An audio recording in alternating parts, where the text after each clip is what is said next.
نبي بعده صلى الله عليه وعلى آله وأصحابه ومن تبعهم بإحسان إلى يوم الدين. أما بعد، رب اشرح لي صدري ويسر لي أمري واحلل عقدة من لساني يفقهوا قولي. Bapak-bapak, ibu-ibu, para hadirin dan hadirat jamaah Masjid Asy-Syarif yang dimuliakan Allah Subhanahu wa taala. Alhamdulillah, segala puji bagi Allah Subhanahu wa taala. Pagi ini kita masih diberikan kemudahan hingga kita dapat menjalankan kewajiban kita, yaitu salat subuh berjamaah. Mudah-mudahan amal ibadah kita semuanya diterima Allah Subhanahu wa taala. Amin ya rabbal alamin. Salawat dan salam senantiasa kita sanjungkan kepada junjungan kita, pemberi syafaat kita, Nabi besar Muhammad sallallahu alaihi wasallam beserta keluarga, sahabat dan pengikutnya hingga hari kiamat. Hari ini tema kita adalah tentang khilafah, khilafah.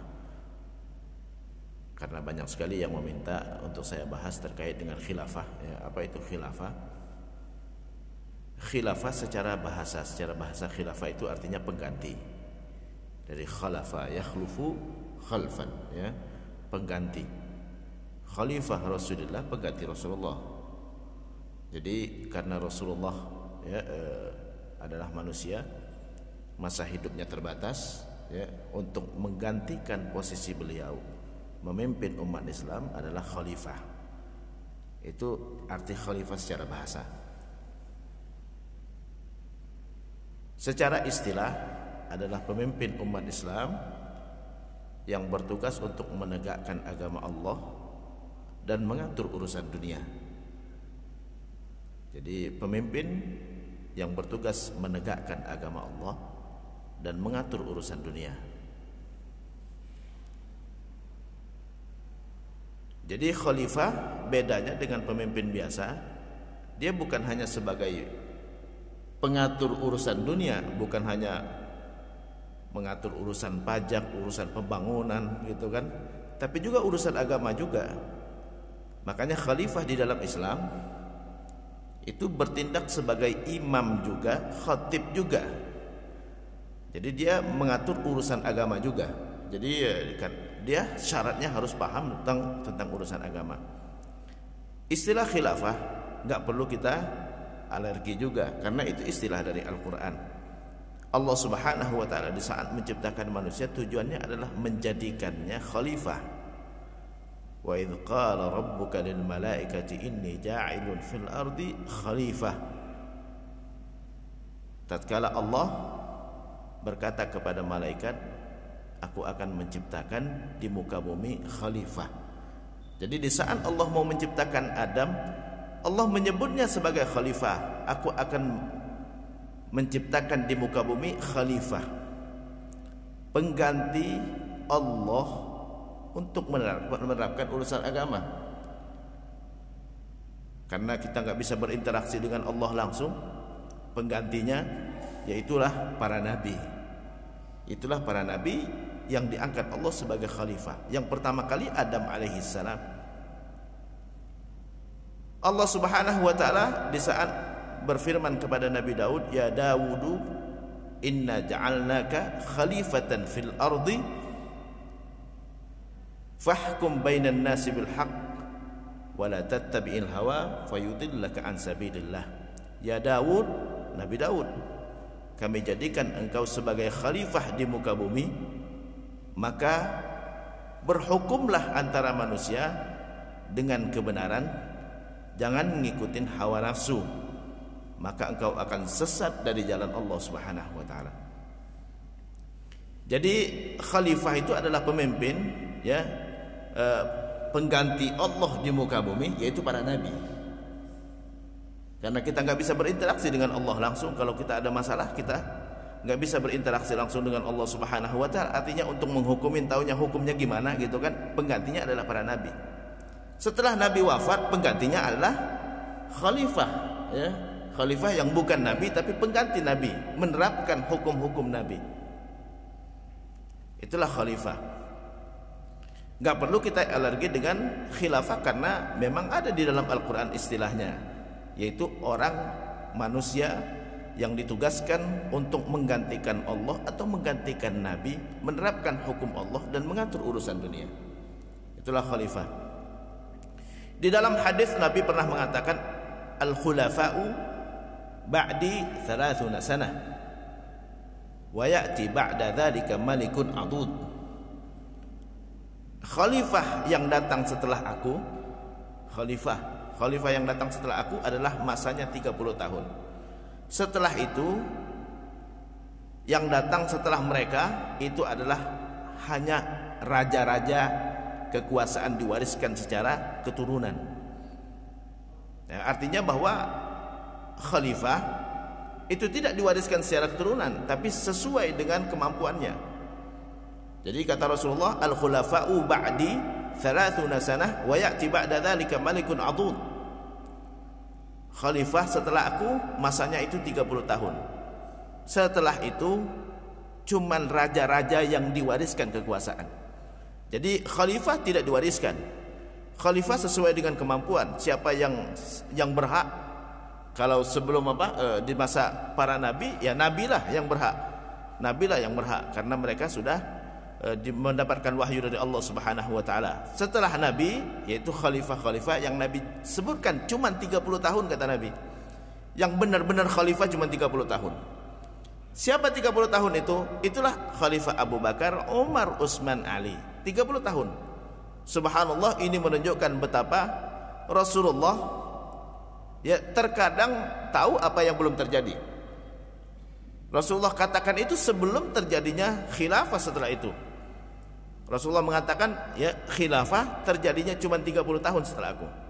Yaitu masa Abu Bakar, Umar, Utsman, Ali. Abu Bakar 2 tahun setelah wafatnya Rasulullah, berkuasa 2 tahun. Kemudian Umar 10 tahun, ya 12. Kemudian Utsman 12 tahun, 24, ya 24 atau 25, ya antara 12 13. Kemudian Ali 5 tahun, 30 tahun persis. Setelah itu adalah Malikun Adud, ya kerajaan. Yang datang setelah itu adalah cuman kerajaan, ya. Jadi subhanallah, ini menunjukkan nubuwatun Nabi sallallahu alaihi wasallam, kenabian Rasulullah. Beliau tahu apa yang terjadi setelah beliau, tentu dengan wahyu dari Allah Subhanahu wa taala. Jadi enggak perlu kita alergi dengan istilah khilafah, ya, asalkan memang ada orang yang punya sifat seperti khalifah, yang dia memang paham urusan agama dan paham urusan dunia, maka kita jadikan pemimpin. Itu artinya, maksudnya seperti itu khalifah. Khalifah yang pertama setelah wafatnya Rasulullah, Abu Bakar Siddiq. Abu Bakar saat menjabat sebagai khalifah, di saat Rasulullah wafat, sahabat yang pertama kali yang dilakukan oleh sahabat pertama kali adalah menentukan siapa khalifah. Kenapa? Karena khalifahlah yang menentukan Rasulullah mau dimakamkan di mana. Ya, yang memandikan Rasulullah siapa, gitu kan? Khalifah dia bertugas secara keseluruhan, urusan agama, urusan dunia juga. Makanya di saat Rasulullah wafat, langsung mereka menunjuk siapa khalifah setelah mereka, setelah Rasulullah SAW. Saat berkumpul kaum Muhajirin dan kaum Ansar, akhirnya kaum Muhajirin mengajukan beberapa orang, ya, kaum Ansar juga mengajukan beberapa orang. Tapi saat itu, ya, sahabat pernah mendengar Rasulullah mengatakan al-khulafa'u min Quraisy. Khalifah, ya, dalam riwayat lain al-a'immatu min Quraisy. Khalifah setelah aku adalah dari Quraisy. Karena ada hadis tersebut sehingga akhirnya mereka sepakat yang ditunjuk adalah dari Quraisy. Dan dari Quraisy yang terbaik adalah Abu Bakar Siddiq. Jadi saat itu Abu Bakar terpilih secara aklamasi. Jadi saat tahu ada hadis seperti itu, akhirnya kaum Ansar pun mundur, ya. Udah kalau begitu khalifah adalah dari Quraisy, karena Rasulullah sudah menentukan seperti itu. Al-a'immatu min Quraisy atau al-khulafa'u min Quraisy. Khalifah adalah dari golongan Quraisy. Akhirnya kaum Quraisy lah yang berhak untuk menjadi khalifah. Kaum Ansar enggak perlu ini karena itu adalah petunjuk dari Rasulullah sallallahu alaihi wasallam, ya. Kita enggak boleh kecuali mendengar dan mentaati. Ya udah, ya. Al-khulafa'u min Quraisy, khalifah dari Quraisy. Makanya Abu Bakar, Umar, Utsman, Ali semuanya dari Quraisy atau dari penduduk Mekah. Akhirnya dari Quraisy. Saat itu dari Quraisy ada Abu Bakar, ada Umar. Yang terbaik itu ada Abu Bakar, ada Umar, ya. Umar langsung mundur. Kata Umar, tidak ada yang lebih baik daripada Abu Bakar. Akhirnya Abu Bakarlah yang diangkat, ya. Umar langsung mundur, saya tidak berhak untuk menjadi khalifah selama Abu Bakar masih hidup. Akhirnya Abu Bakarlah, kenapa? Karena Abu Bakar sudah banyak isyarat-isyarat dari Rasulullah, beliaulah yang menggantikan. Di saat Rasulullah sakit menjelang wafatnya Rasulullah, yang ditunjuk untuk menggantikan beliau jadi imam adalah Abu Bakar. Itulah yang menjadikan sahabat yakin bahwa Abu Bakar yang paling berhak. Kemudian ya, Abu Bakarlah adalah mertuanya Rasulullah SAW, dan istrinya adalah yang paling dicintai oleh Rasulullah setelah Khadijah. Anaknya adalah istri Rasulullah yang paling dicintai oleh Rasulullah, dan wafatnya Rasulullah adalah di rumah Aisyah radhiyallahu anha. Jadi itu banyak isyarat-isyarat yang menunjukkan bahwa Abu Bakar adalah yang paling berhak. Abu Bakar yang ditunjuk oleh Rasulullah untuk mendampingin beliau di saat hijrah. Beda dengan sahabat yang lain, mereka berangkat sendiri gitu kan, atau berangkat bersama rombongan yang lain. Sementara Abu Bakar Siddiq yang ditunjuk oleh Rasulullah untuk mendampingi Rasulullah SAW. Dan cerita tentang Abu Bakar banyak dalam Al-Quran, ya. Cerita tentang Abu Bakar banyak sekali di dalam Al-Quran. Allah banyak menceritakan terkait dengan kehidupan Abu Bakar di dalam Al-Quran. Ini menunjukkan bahwa Abu Bakar yang paling berhak menjadi khalifah. Akhirnya sahabat sepakat bahwa Abu Bakar yang berhak menjadi khalifah. Yang membedakan Ahlus Sunnah dengan Syiah, Syiah menganggap yang paling berhak adalah Ali bin Abi Thalib. Yang membedakan Ahlus Sunnah, munculnya Syiah itu baru setelah itu. Ya, munculnya Syiah sejak masa Nabi sudah ada, tapi baru saat itu baru menguat munculnya Syiah. Kenapa? Yang paling berhak, ya, yang paling berhak untuk menjadi khalifah adalah Ali bin Abi Thalib. Mereka berdalilkan hadis yang ada di Sahih Bukhari juga, ada di Sahih Muslim juga, di mana Rasulullah pernah mengatakan, ya, kata Rasulullah, "Lau kana nabiyyun ba'di, ya, lakana Ali." Kalau ada nabi setelah aku, Ali lah yang jadi nabi. Ali minni bimanzilati Harun min Musa. Ali bagiku sama seperti Harun dengan Musa. Sama seperti Harun dengan Musa. Itu yang dijadikan dalil oleh orang Syiah, ya, orang-orang Syiah. Harusnya mereka tidak perlu membawa-bawa hadis tersebut. Kenapa? Karena sahabat saat itu sudah aklamasi bahwa Abu Bakar yang paling berhak, dan Abu Bakar adalah orang yang pertama kali masuk Islam dan mendampingi Rasulullah SAW. Banyak isyarat bahwa Abu Bakar yang paling berhak. Dan Ali bin Abi Thalib pun tidak mempermasalahkan itu sama sekali. Enggak pernah mempermasalahkan itu sama sekali. Jadi itu terkait dengan khalifah yang pertama Abu Bakar Siddiq. Jadi yang membedakan Ahlus Sunnah dengan Syiah baru muncul saat itu adalah orang Syiah. Nah, ini orang Syiah yang menganggap bahwa Ali yang paling baik itu adalah dihasut sama orang-orang Yahudi untuk memecah umat Islam. Untuk memecah umat Islam, mereka hasut para pendukung Ali.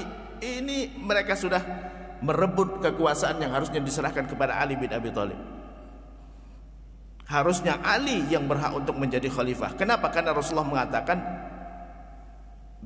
Ali minni bimanzilati Harun bin Musa. Kedudukan Ali bagiku adalah sama seperti Harun bagi Nabi Musa, ya, bagi Nabi Musa. Nah, ini yang dipegang sekali hadisnya. Hadisnya ada di Bukhari, ada di Muslim. Hadisnya ada di Bukhari, ada di Muslim. Apa maksud Rasulullah bahwa Ali sama seperti Harun bagi Musa? Karena Rasulullah di saat Rasulullah hijrah, Rasulullah letakkan Ali di tempatnya, di tempat tidurnya beliau. Saat Nabi Musa berangkat untuk bertemu dengan Allah Subhanahu wa taala di Jabal Tursina, ya, itu Harun yang dijadikan penggantinya. Itu yang dimaksud oleh Rasulullah. Bukan yang akan datang setelah beliau khalifah adalah Ali bin Abi Thalib. Jadi ini yang membedakan Syiah dengan Ahlus Sunnah. Kalau Ahlus Sunnah sepakat bahwa Abu Bakar yang paling berhak. Abu Bakar yang pertama kali menjadi nabi, yang mengikuti nabi, yang pertama kali yang mengikuti nabi. Yang kedua adalah Abu Bakar diangkat oleh Rasulullah menjadi imam setelah di saat Rasulullah sakit, ya. Kemudian Abu Bakar yang mendampingi Rasulullah di saat hijrah. Itu adalah kemuliaan Abu Bakar, dan Abu Bakar ceritanya banyak di dalam Al-Quran juga. Jadi Abu Bakar tidak diragukan lagi adalah umat yang terbaik dari umat Nabi Muhammad. Abu Bakar Abu Bakar dipilih secara aklamasi. Setelah kaum Ansor mengundurkan diri, Umar pun menarik diri, ya, kata Umar tidak berhak Umar menjadi khalifah selama Abu Bakar masih ada. Saat Abu Bakar hendak meninggal, Abu Bakar langsung menunjuk Umar ibn Khattab. Jadi Abu Bakar, ya, jadi dari kaum Muhajirin atau dari bangsa Quraisy saat itu adalah menguat cuma dua, Abu Bakar dan Umar. Saat Abu Bakar hendak meninggal, Abu Bakar langsung menunjuk Umar. Umar, engkau yang paling berhak setelah aku. Jadi Umar ditunjuk sama Abu Bakar. Dari sini ulama mengatakan, Ahlus Sunnah mengatakan boleh menunjuk khalifah selama dia memang orang yang berhak. Ya, ilmunya mumpuni, ketakwaannya bagus, ya, ketegasannya bagus gitu kan, ya. Ide-idenya brilian, boleh kita tunjuk, boleh. Tanpa harus pemungutan. Kalau memang ada orang yang memang layak seperti itu, maka Abu Bakar saat itu langsung nunjuk Umar ibn Khattab. Saat Umar ditunjuk, Umar memang ternyata orang yang berhak. Bukan main, di masa Umar wilayah Islam semakin luas. Kenapa Abu Bakar nunjuk Umar? Karena Umar banyak dipuji oleh Rasulullah. Umar banyak dipuji oleh Rasulullah sallallahu alaihi wasallam. Banyak dipuji oleh Rasulullah sallallahu alaihi wasallam. Jadi ini menunjukkan betapa Umar orang yang berhak, ya.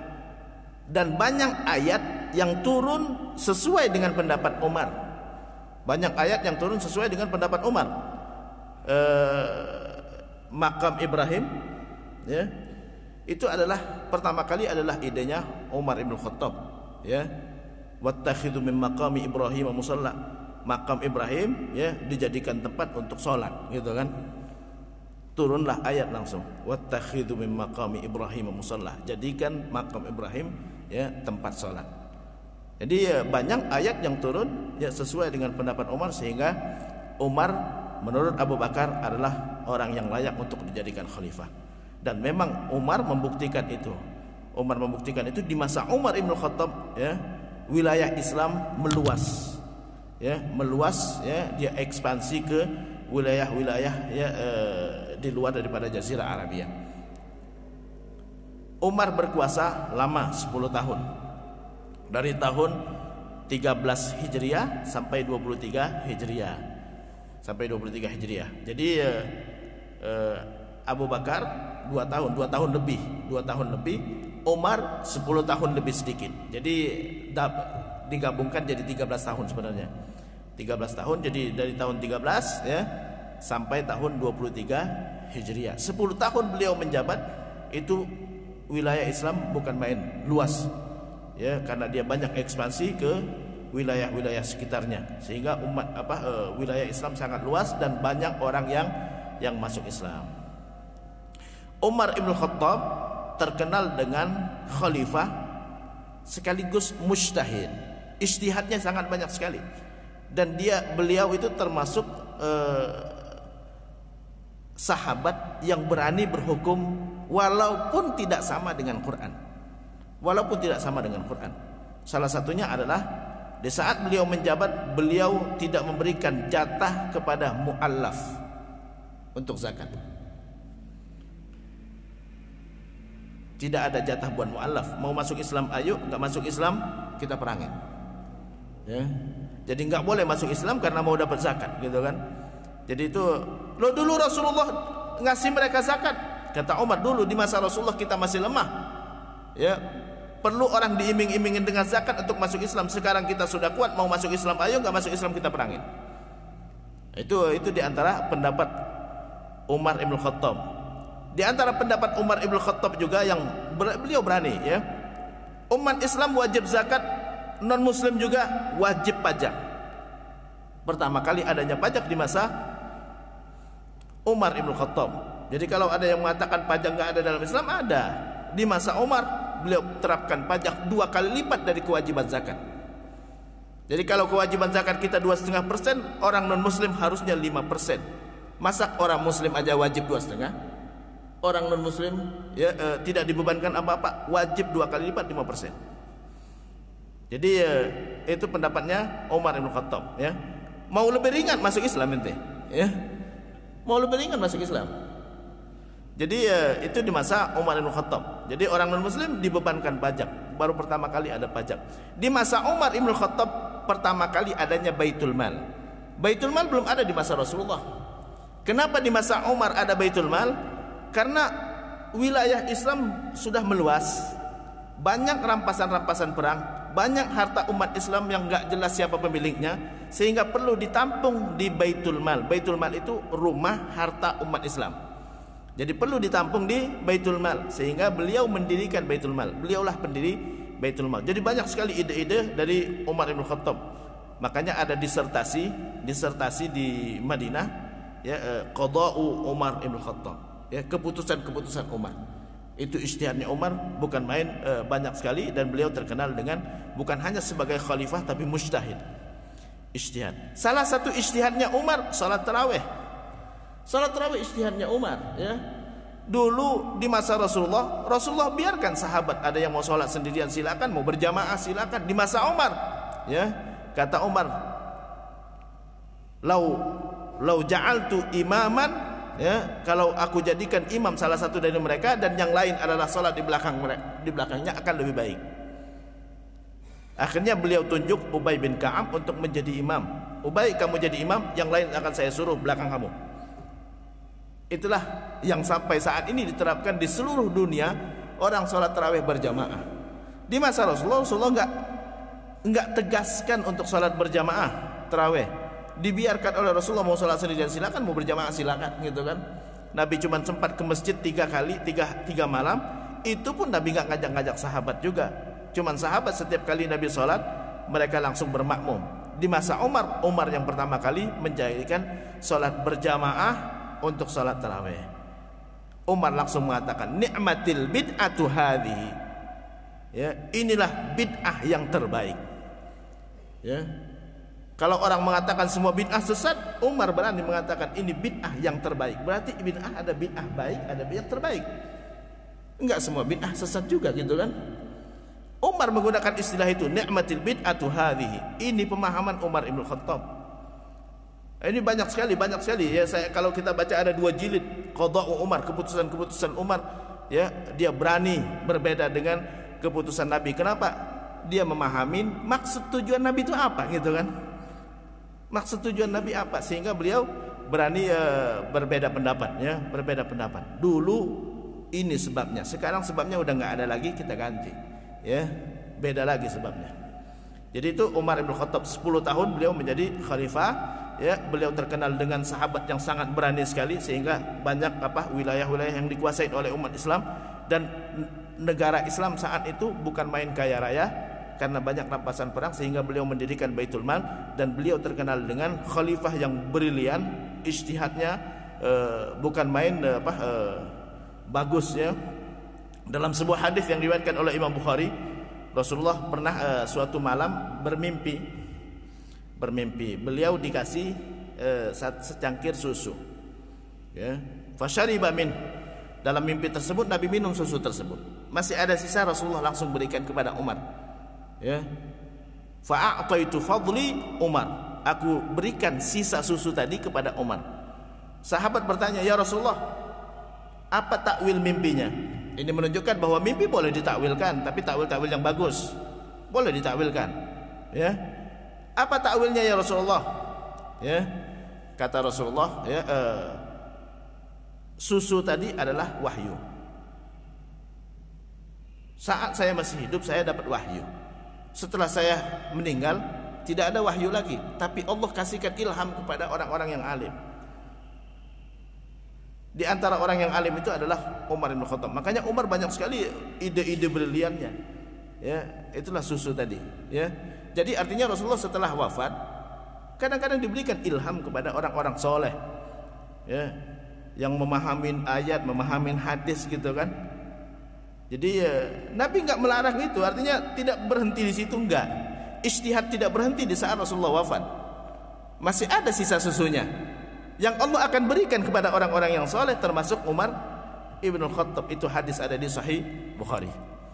Jadi itu makanya Umar sahabat, jadi sesuai dengan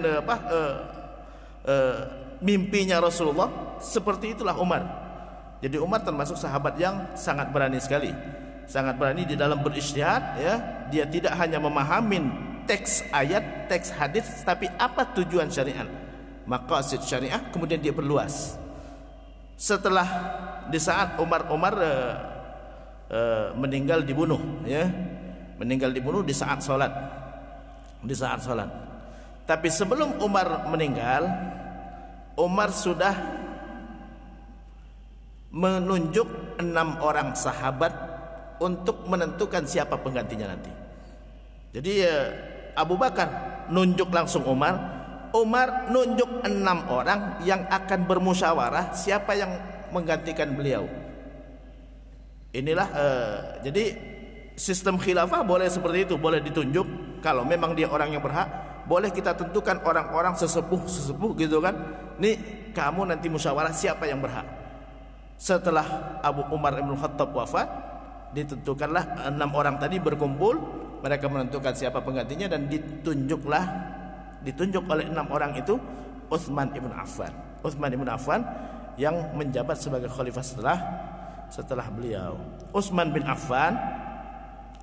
Affan menjabat sebagai khalifah paling lama, ya, sekitar 12 tahun, antara 12-13, ya, 12 tahun, ya, 12 tahun. Jadi lama Umar menjabat sebagai khalifah dari tahun 2023 Hijriah sampai 35 Hijriah. 23, 35, ya, antara 12 sampai 13 tahun. Utsman Ibn Affan saat beliau menjabat sebagai khalifah, ini keputusan Utsman yang berbeda dengan yang sebelumnya. Utsman banyak mengganti gubernur-gubernur yang ditunjuk orang dari keluarganya. Nah, ini yang menyebabkan banyak yang melihat bahwa keputusan Utsman kontroversial. Ya, tapi jasanya Utsman itulah Quran kita sekarang. Quran kita sekarang itu jasanya Utsman Ibn Affan. Di masa Abu Bakar, Quran sudah dikumpulkan di dalam satu buku, gitu kan. Tapi belum disatukan ejaannya. Ejaannya belum disatukan. Jadi cara penulisan, karena Nabi nggak ngajarkan tulis. Jadi Quran yang ditulis itu bukan ajaran Nabi, bukan. Nabi cuma mengucapkan Quran, Bismillahirrahmanirrahim, Alhamdulillahirabbil alamin. Bagaimana tulisannya Nabi nggak ngajarkan. Nah, saat Abu Bakar menjabat sebagai khalifah, Abu Bakar yang berinisiatif mengumpulkan Quran. Quran yang kita hafal itu kita bukukan jadi satu, gitu kan. Saat Abu Bakar sudah dikumpulkan jadi satu buku, cuman ejaannya belum diluruskan, sehingga ada yang nulis beda-beda cara penulisan. Dzalikal kitabu la raiba fihi hudal lil muttaqin. Kita tanya panjang kan? Tanya panjang. Apakah pakai alif atau tidak, gitu kan? Kan orang Arab kalau panjang A itu nggak perlu pakai alif dulunya. Cuman mereka udah tahu panjang, gitu kan. Kitab, gitu kan, ya. Kitab, gitu kan, tanya panjang kan. Tapi orang Arab dulu nggak perlu pakai alif kalau tak panjang itu. Kalau panjang A kecuali U baru dikasih waw, I baru dikasih ya. Tapi kalau A tidak dikasih alif. Itu dulu orang Arab. Nah, apakah ditambah alif atau tidak, gitu kan? Sehingga belum ditentukan ejaannya gimana ini. Di masa Utsman Ibn Affan, Utsman yang menyatukan tulisan Quran. Idenya Utsman Ibn Affan, ya. Ini Quran yang sudah ditulis supaya seragam, cara penulisannya harus seragam. Kata Utsman, dulu orang Quraisy matnya alif itu, fathah itu, ya, matnya A itu nggak pakai alif. Makanya coba silakan dilihat Quran, ya, A itu nggak pakai alif, tapi alifnya gantung. Tapi alif gantung itu bukan nggak ditulis juga dulu. Itu baru datang setelahnya, karena orang banyak yang udah nggak tahu yang mana yang panjang A, gitu kan, sehingga akhirnya dikasih alif gantung. Alif gantung itu baru datang setelahnya, jauh setelah itu, karena banyak orang salah, gitu kan, akhirnya dikasih gantung lah alifnya. Jadi Utsman yang menyatukan cara penulisan. Makanya Quran sering ditulis di situ Rasmul Utsmani. Rasm cara penulisan. Utsman bin Affan. Ini ya, itu salah satu jasa daripada Utsman bin Affan. Jasa dari Abu Bakar, Quran dikumpulkan. Jasa Utsman, penulisan Quran, ejaannya disatukan. Jadi Utsman bin Affan ya, dia yang punya ide menyatukan tulisan Quran. Nah, ini ya, itu terkait dengan Rasm Utsmani, karena banyak orang yang salah paham terkait dengan Utsmani. Ya, Rasm Utsmani dikirain terkait dengan baris-baris, enggak. Rasm Utsmani terkait dengan tulisan hurufnya. Dulu di masa Utsman, tulisan Quran itu enggak ada titik, enggak ada barisnya. Enggak pakai titik, enggak ada baris. Kalau ada yang sempat umroh, ya, sekarang enggak boleh umroh. Ya, ada museum di di depan Masjid Nabawi. Di situ ada Qurannya Utsman. Enggak ada titik, enggak ada barisnya. Jadi dal sama, ya. Fa qaf sama tulisannya. Ta ba sa sama, gitu kan? Enggak ada titiknya. Loh, kok bisa? Orang dulu enggak perlu titik. Jadi orang dulu a panjang enggak perlu alif, titik pun enggak perlu, apalagi baris. Jadi enggak ada titik, enggak ada baris, gitu kan? Itu Quran yang tulisan di masa Utsman bin Affan. Ini ya, saya cuma cerita tentang jasanya Utsman bin Affan. Beberapa masa setelah itu baru dikasih titik. Kenapa dikasih titik? Karena banyak orang yang salah baca, nggak bisa ngebedain mana ta, mana ba, mana sa, gitu kan. Akhirnya dikasih titik lah, dikarang titiknya. Jadi kalau ada yang mengatakan semua yang nggak ada di masa Rasulullah adalah bid'ah, itu bid'ah semua. Baru dikarang. Ba itu titiknya 1 di bawah, ta titiknya 2 di atas, sa titiknya 3 di atas, gitu kan. Kemarin ada yang WA saya, Ustaz, ya salaman habis sholat itu bid'ah, gitu kan, ya. Tidak semua yang nggak ada di masa Nabi bid'ah. Kalau bid'ah itu jangan baca Quran itu bid'ah itu. Karena dulu nggak ada titiknya, orang Arab nggak nulis pakai titik, nggak, ya. Baru setelah beberapa masa setelah itu, karena orang sudah mulai ilmunya sudah mulai berkurang, nggak bisa ngebedain antara ba, ta, sa, jim, ha, kho, gitu kan. Akhirnya dikasih titik. Saat ngasih titik pun nggak seragam. Di Maroko orang nulis qaf itu titiknya 1 bukan 2. Jangan coba-coba baca Quran Maroko, Pak, ya. Saya 14 tahun di Maroko, Qurannya itu fa, itu tulisannya qaf itu titiknya 1 kayak fa. Jadi kalau qala, kalau orang kita bacanya fa'ala jadinya. Loh, kalau fa-nya titik di bawah. Itu kenapa? Karena dia datang setelah itu. Setelah itu baru orang ngarang-ngarang titiknya. Saat titiknya dititikin, enggak seragam juga cara nitikinnya. Makanya kadang-kadang di bulan Ramadan sering ada di grup-grup WhatsApp, ini Quran palsu, gitu kan. Ya. Kenapa? Qafnya titiknya 1. Itu bukan Quran palsu, itu Quran Maroko, Tunis, Aljazair, Mauritania sama Qurannya seperti itu semua.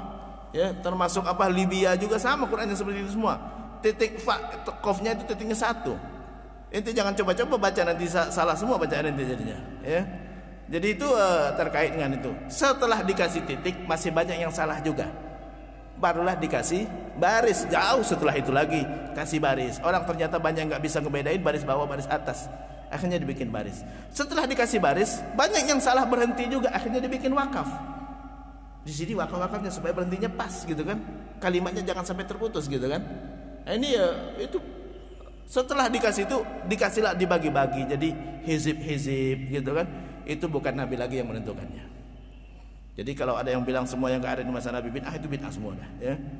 Jadi bid'ahnya bagus, ya, supaya apa? Supaya orang jangan salah baca Quran, gitu kan.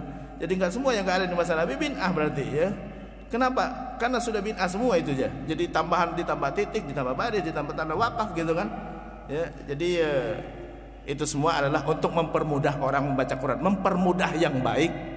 Hukumnya sama dengan yang baik itu juga. Kalau yang baik itu wajib, jadi wajib. Hukum mempermudah yang baik, hukumnya sama dengan yang baik itu juga. Kalau yang baik itu wajib, maka jadi wajib juga. Jadi bid'ah ada bid'ah wajib jadinya. Ya. Jadi apa hukumnya ngasih titik, ngasih baris tadi, Ustaz? Bid'ah. Bid'ahnya apa? Wajib. Karena wajib orang nggak boleh baca nggak boleh salah dalam Quran, baca Quran. Bid'ahnya wajib, gitu kan. Makanya Izzuddin bin Abdussalam membagi bid'ah itu pada 5. Bid'ah wajib, bid'ah sunnah, bid'ah makruh, bid'ah sunnah, bid'ah makruh, bid'ah haram, ya, bid'ah mubah, gitu kan. Jadi ada 5 bid'ah, ya. Jadi enggak saklek gitu kan bid'ah semuanya salah, enggak. Itu Utsman. Setelah Utsman 12 tahun menjabat, ya, Ali bin Abi Thalib. Ali ditunjuk secara aklamasi lagi. Jadi Utsman enggak menentukan, beda dengan Umar. Umar menunjuk 6 orang untuk menentukan. Di masa Utsman udah mau meninggal, Utsman meninggal terbunuh. Umar terbunuh, Utsman terbunuh, ya. Utsman tidak menentukan siapa penggantinya. Akhirnya secara aklamasi orang menunjuk Ali bin Abi Thalib. Saat itu karena Utsman meninggal terbunuh, sehingga di Madinah bergejolak, ya. Orang banyak menuntut supaya Khalifah Ali, ya, supaya Khalifah Ali mencari siapa pembunuhnya Utsman bin Affan. Saking bergejolaknya Madinah, akhirnya Ali pindah ke Kufah. Ya, khilafah dari Madinah pindah ke Kufah. Gubernur Syam saat itu Muawiyah, ya, tidak mau mengakui Ali sebagai khalifah sebelum menghukum siapa pembunuh Utsman bin Affan. Inilah mulai terjadi perpecahan. Disinilah mulai terjadi perpecahan. Jadi Muawiyah sebagai gubernur Syam saat itu, saya enggak mengakui Ali sebagai khalifah sebelum dia, ya, cari siapa pembunuhnya Utsman bin Affan. Inilah mulai terjadi perpecahan itu. 5 tahun Ali bin Abi Thalib menjabat, ya. Salah satu jasanya Ali bin Abi Thalib, kita ada doa khatam Quran. Dari mana doa khatam Quran? Ali bin Abi Thalib. Ya. Ali kan di masa Umar sholat tarawih berjamaah, Quran khatam, tapi enggak pakai doa, ya. Saat Ali menjabat, ya, tutup dengan doa khatam Quran. Mulai ada doa khatam Quran. Kalau doa itu bid'ah, ini bid'ah juga. Boleh nggak ya? Boleh-boleh aja, nggak apa-apa. Doa minta, namanya juga minta. Kemarin ada yang nanya kepada saya, Ustaz, ada yang bilang doa antara duduk antara 2 sujud gitu kan, itu Rabbi firli warhamni wajibni warfa'ni warzuqni wahdini. Itu yang ada hadisnya cuma 4. Mau ada hadis nggak ada masalah terkait dengan doa. Doa inti bebas, minta apa aja. Mau inti jadi 8 jadi 10 silakan. Mau tambahin doa minta anak silakan, gitu kan. Salat tempatnya kita berdoa. Jadi nggak perlu kita terpatok dengan hadis, ya. Yang nggak boleh doa yang nggak ada hadisnya, ente katakan ada hadisnya, itu yang ngarang-ngarang namanya, itu bid'ah, ya. Ente baca doa ini, iya, ada hadisnya, nggak ada, tapi ente kenapa? Ane butuh isinya, bagus isinya, gitu kan, nggak masalah. Ente baca doa ini, iya dari Nabi, padahal nggak ada hadisnya, bid'ah, ngarang-ngarang namanya, itu yang nggak bid'ah. Jadi itu terkait dengan doa. Jadi di masa Ali baru ada doa khatam Quran. Doa khatam Quran. Jadi kalau kita baca di Quran itu terakhir doa khatam Quran, itu masa Ali baru ada. Ya, karena kita salat tarawih khatam, ya, alangkah baiknya kalau ditutup dengan doa khatam Quran. Akhirnya pakai doa khatam Quran. Nah, masa Ali bin Abi Thalib. Itulah khalifah. Setelah Ali wafat, 5 tahun Ali menjabat dari tahun 35 sampai 40, ya. Setelah Ali wafat, ditunjuklah Hasan cucunya Rasulullah. Ditunjuklah Hasan secara aklamasi juga. Setelah Ali langsung ditunjuk Hasan, ya, secara aklamasi. Tapi Hasan enggak bertahan lama. Kenapa enggak bertahan lama? Karena dia merasa bahwa Muawiyah dulu, ya, Muawiyah banyak pengikutnya dan tidak mengakuin Ali sebagai khalifah. Ane mau kasih kesempatan Muawiyah untuk menjabat, ane turun, ya. Akhirnya Muawiyah yang naik jadi khalifah. Dari Muawiyah turun kepada anaknya Yazid, ya. Dari Yazid turun ke anaknya Muawiyah, cucunya Muawiyah juga. Muawiyah cucunya Muawiyah saat itu dia, ya, meletakkan jabatan juga. Saya enggak mau melanjutkan. Khalifah tidak boleh diwariskan. Setelah itu ditunjuk pertama kali adalah Marwan bin Yazid. Marwan bin Yazid inilah yang pertama kali khilafah atau khalifah dari Bani Umayyah. Khalifah dari Bani Umayyah dari Marwan bin Yazid turun temurun ke anak cucu. Inilah kerajaan yang dikatakan oleh Rasulullah. Jadi kata Rasulullah, datang setelah itu adalah kerajaan yang diwariskan. Muawiyah, Yazid, Muawiyah diwariskan. Muawiyah, cucunya Muawiyah meletakkan jabatan. Ditunjuklah Marwan bin Yazid. Keturunan lagi setelah itu. Keturunan gitu kan ya. Sampai beberapa abad setelah itu. Itu semua keturunan. Dari anak, dari ayah ke anak, dari ayah ke adik gitu kan. Ya, dari kakek ke cucu terus ya, itu kerajaan semua. Ini itulah kata Rasulullah, al-khulafa'u 30 sanah. Khalifah setelah aku adalah 30 tahun saja, saat Ali bin Abi Thalib. Setelah itu kerajaan, ya, kerajaan. Jadi itulah khilafah di dalam Islam. Jadi kalimat khilafah bukanlah kalimat yang yang harusnya kita takuti, ya. Khilafah adalah kita menunjuk orang yang berhak untuk menjadi pemimpin, yang bisa mengatur bukan hanya urusan dunia tapi urusan akhirat juga. Urusan akhirat juga. Ya, makanya di dalam Islam enggak boleh ngangkat pemimpin non muslim, karena dia bukan hanya bertugas ngurusin dunia tapi ngurusin agama juga. Dia sebagai mufti, sebagai mujtahid. Abu Bakar, Umar, Utsman, Ali, saat beliau menjabat sebagai khalifah, yang selalu khutbah adalah beliau. Jadi Abu Bakar selalu khutbah, Umar selalu khutbah, Utsman selalu khutbah, Ali selalu khutbah.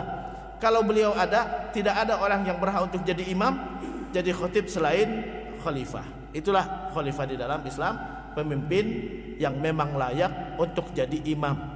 Ya, jadi imam. Dia mengatur urusan agama dan mengatur urusan dunia juga. Jadi ini terkait dengan khilafah di dalam Islam, ya, bukan hal yang menakutkan, bukan. Intinya adalah kita mencari orang yang layak untuk mengatur urusan agama dan urusan dunia sekaligus. Jadi itu khalifah, ya. Enggak perlu ditakutin, ya. Jadi khilafah, ya, kalau kita mau mencari khalifah ya harus bisa baca Quran lah pasti. Ya, harus paham agama gitu kan, ya. Ngerti tafsir gitu kan, ngerti fikih, usul fikih gitu kan, karena dia ngurusin bukan urusan dunia saja, urusan agama juga. Dia memfatwakan, dia beristihad, ya. Dia mengatur urusan agama gitu kan, bukan hanya urusan dunia yang diatur. Itulah khalifah di dalam Islam. Oke, saya cukupkan sampai di sini. Saya berikan kesempatan untuk bertanya. Wassalamualaikum warahmatullahi wabarakatuh.